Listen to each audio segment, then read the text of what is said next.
ఓం అస్మద్గురుభ్యో నమ.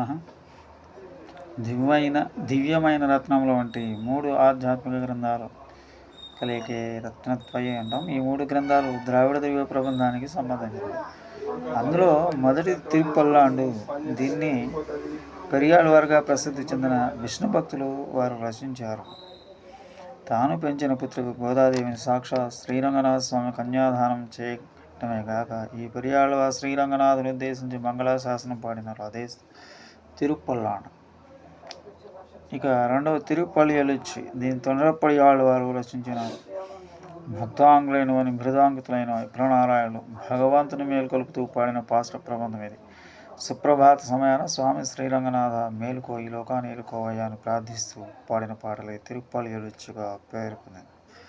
ఇక మూడవది తిరుప్పావు. ఇందులో 30 పాసురాలను. దీనికర్త ఆండాలుగా ప్రసిద్ధి చెందిన గోదావరి. ద్వాపరయుగంలో గోపికలు కాత్యాయని వ్రతం చేసినట్లుగానే గోదాదేవి ధనుర్మాసంలో వేకువజామున 4 రోజుల పాటు శ్రీకృష్ణుడు మేలుకొలుపుతూ పాడిన మంగళ గీతాలే తిరుప్పావుగా లోక ప్రసిద్ధి పొందినవి.